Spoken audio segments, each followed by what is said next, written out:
Welcome, aviation enthusiasts and history buffs, to Classic Duels, a captivating mini documentary series that takes you deep into the heart of the adrenaline pumping battles that unfolded in the skies during World War II.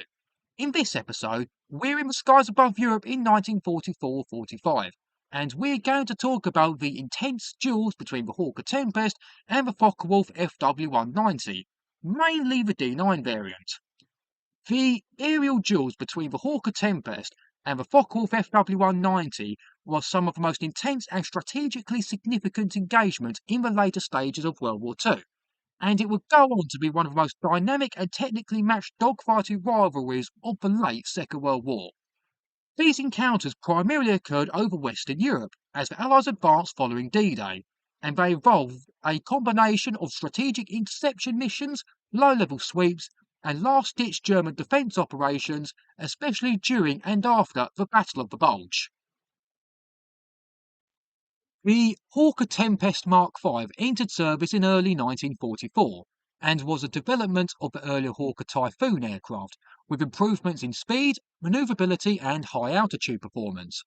It was equipped with a powerful Napier Sabre II engine and four 20mm Hispano cannons, and it was also capable of carrying two 500 or 1,000-pound bombs. The Tempest excelled at low to medium altitude dogfights, and was one of the fastest piston engine fighters of the war, particularly at around 10,000 to 20,000 feet. They were introduced to service with the RAF's 2nd Tactical Air Force and No. 3 Squadron, where they were primarily tasked with ground attack and air superiority roles over the European continent during and after D-Day, and they were also tasked as defensive interceptors over southern England in the battle against the V-1 flying bombs. By the time the Tempest entered combat, the Fw-190 had already earned a formidable reputation. Initially a superior aircraft to anything the Allies fielded, it had begun to lose its edge by 1944 due to rapid advancements in Allied fighter technology. The Dora variant of the Focke-Wulf Fw-190 was introduced in late 1944. The D9 was a radical improvement over the earlier Fw-190s, replacing the B&W radial engine with a liquid-cooled Junkers Jumo 213 inline engine. The Fw-190 D9 was actually only an interim fighter, due to the pending arrival of the Focke-Wulf TA-152. It was designed to counter high-altitude threats like the P-51 Mustang and Spitfire Mark 14, and it had better climb and high-altitude performance than the Fw-190A series. Following the Normandy landings in June 1944, Tempest began aggressive patrolling and armed reconnaissance missions across France and the Low Countries. It was here that the Tempest began to encounter the Fw-190 in earnest. The Tempest became heavily involved in rat-catching operations, patrolling airspace over German airfields and engaging enemy aircraft as they took off or landed. Aircraft like the Fw-190 D9 were often tasked with protecting Me-262 jet bases, leading to frequent scrambles to intercept incoming Tempests or other Allied aircraft, and the Tempests were also deployed to counter Luftwaffe fighter bomber raids, including those carried out by the Fw-190 F and G ground attack variants. The F and G model Fw-190s were slower and more vulnerable, thus making them easier prey. One of the most significant clashes between Tempests and Fw-190s came during Operation Bodenplatte, which was the Luftwaffe's desperate surprise New Year's Day offensive against Allied airfields in the Low Countries. The RAF's 122 wing, flying Tempests out of Volkel and other airfields, was caught off guard, but managed to scramble several aircraft, and Tempest tangled with large numbers of A and D model Fw-190s, which resulted in fierce dogfights over Belgium and the Netherlands. While the Germans inflicted damage on the ground, the loss ratio in air combat and subsequent days was heavily in the RAF's favour.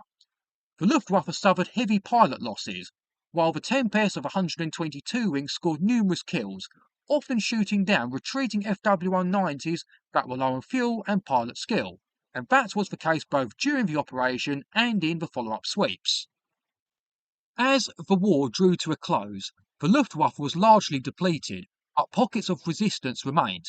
The Fw-190s were still operational, as some elite German units attempted to defend key points or engage Allied fighters during withdrawal. The Tempest were often tasked with interdicting airfields and sweeping ahead of Allied advances, which brought them into occasional last duels with determined FW-190 pilots, not to mention German pilots flying Messerschmitt Bf 109s and even the Messerschmitt Me-262s. The Tempest absolutely excelled at lower altitudes. It was 40 to 50 miles per hour faster than the FW-190A below 20,000 feet, and the Tempest could also outpace the FW-190A at higher altitudes. In terms of manoeuvrability, the Tempest was equal to the A-model FW-190, and the main advantage the FW-190A had over the Tempest was its roll rate. When it came to fighting the D-model FW-190, the Tempest couldn't compete with the Dora in a climb, but it was more manoeuvrable and could outturn the German fighter with relative ease, and it could also outdive the FW-190D9. The FW-190D9's wing loading was higher, and it was only really in a climb and rate of roll that the D9 FW-190 had the advantage. Many Tempest pilots reported that the D9 was a formidable foe, but that it could be beaten with superior tactics and teamwork.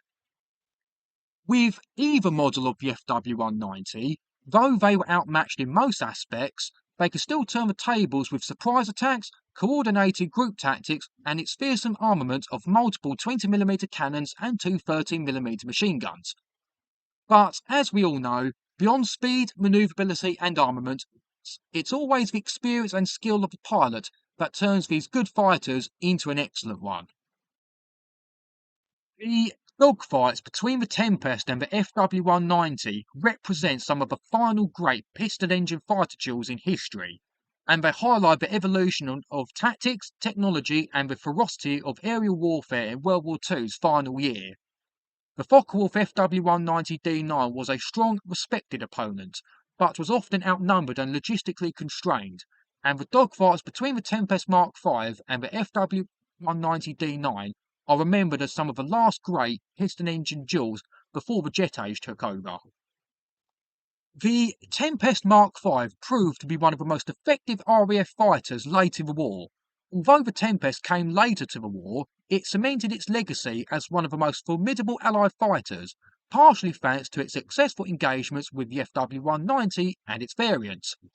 So that's it for this glimpse into epic struggles of the past. If you haven't already, make sure to subscribe to this channel and hit that notification bell, so you can stay up to date with more riveting tales of aviation history, etc.